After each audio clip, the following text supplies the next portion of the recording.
Chapter 6. The Gladdest Things. On Pollyanna's next visit to John Pendleton's house, he asked, "Did you speak to your aunt? Can you live here?" No, I can't. Did she say no? I didn't ask her, but she needs me.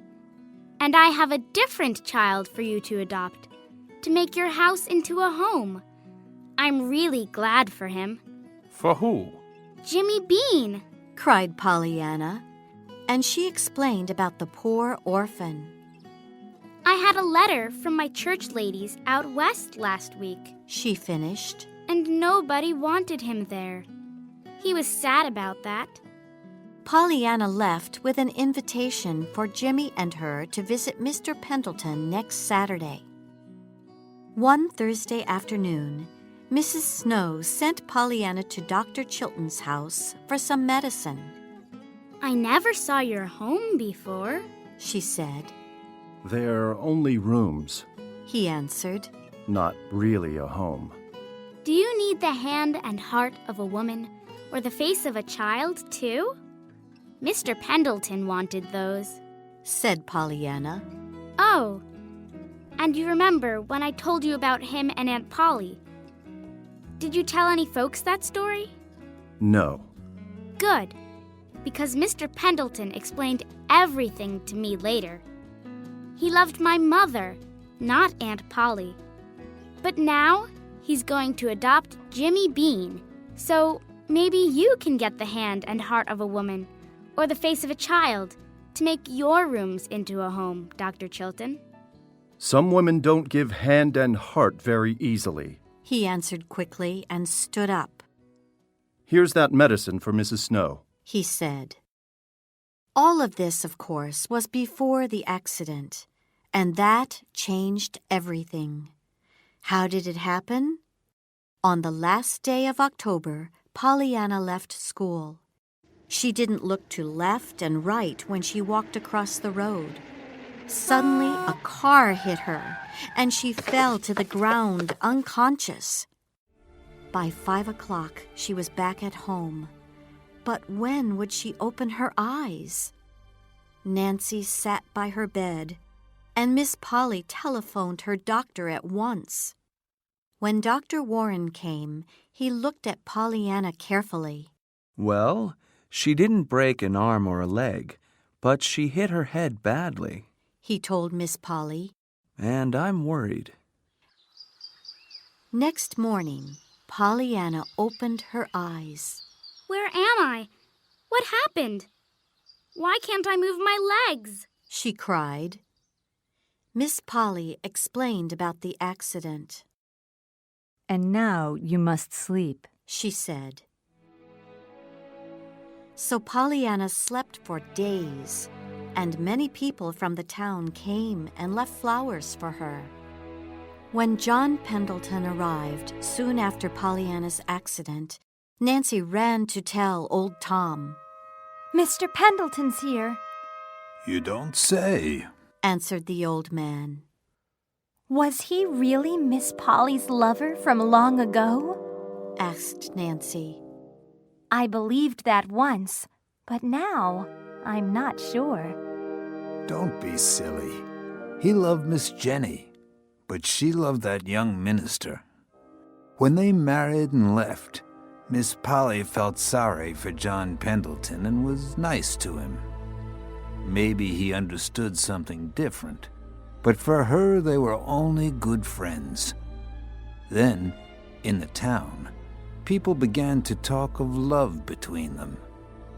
After that, Miss Polly and John Pendleton quarreled, and he stopped coming here.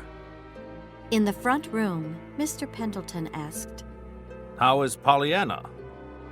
I don't know. Said Miss Polly coldly. She can't move her legs, but she talks about when you broke your leg and were in bed for only weeks. She's glad because that's different from poor Mrs. Snow, in bed for years. It's very sad. She doesn't understand. I wanted Pollyanna to live with me, you know. He said. With you? Said Miss Polly. Yes, but she wanted to stay here because you needed her, she said. Suddenly, tears came to Miss Polly's eyes. After some weeks, Dr. Warren called a specialist from New York.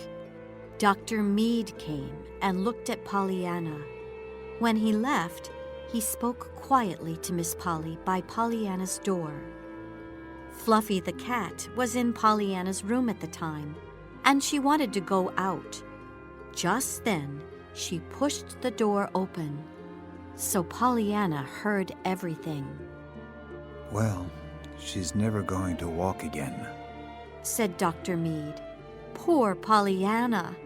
When she was well, she taught the glad game to Mr. Pendleton, Mrs. Snow, Nancy, and lots of people in town.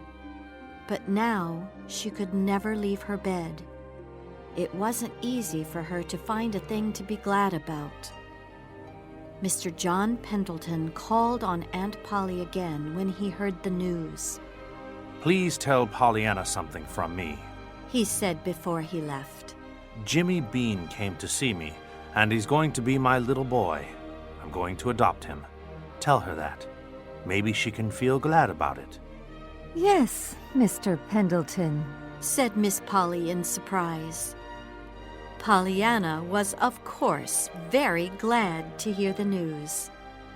Back home, Mr. Pendleton and his friend Dr. Chilton sat in the front room and talked. You remember your friend at the hospital, Tom? Who? The specialist? Yes, he helps lots of people to walk after accidents. Take Pollyanna to him. Maybe he can help her, too. I can't, John. I must have a look at her before I can call my friend. But Dr. Warren is Miss Polly's doctor. I can't visit without an invitation from him.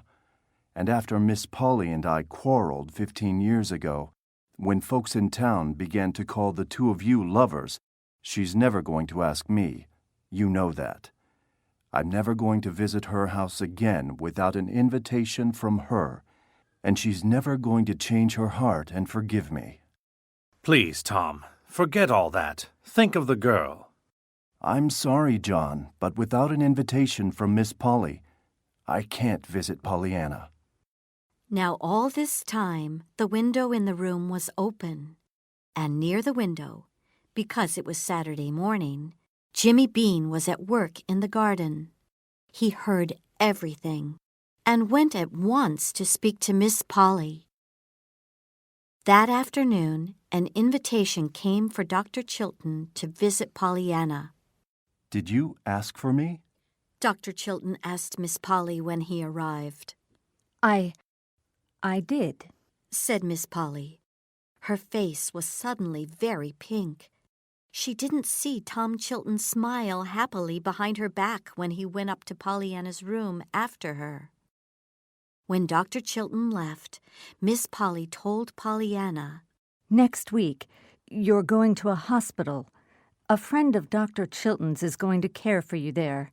Maybe he can help you. We're going to see. And thank you, Pollyanna, for bringing Dr. Chilton back to me. I'm very glad. Oh, Aunt Polly, so you were his woman's hand and heart from long ago, cried Pollyanna happily. Some months later, a letter arrived from Pollyanna. Mrs. Polly Chilton read it to her husband at breakfast. Dear Aunt Polly and Uncle Tom, today I walked from my bed to the window. I couldn't believe it. At last, I'm starting to walk. The doctors watched and smiled when I did it, and the hospital workers had tears in their eyes. I didn't cry. I wanted to laugh and sing. I can walk. I arrived here nearly 10 months ago, but I'm not worried by that. I was there at your wedding, after all. It was a wonderful idea to have your wedding here by my bed, Aunt Polly. Thank you. You always think of the gladdest things.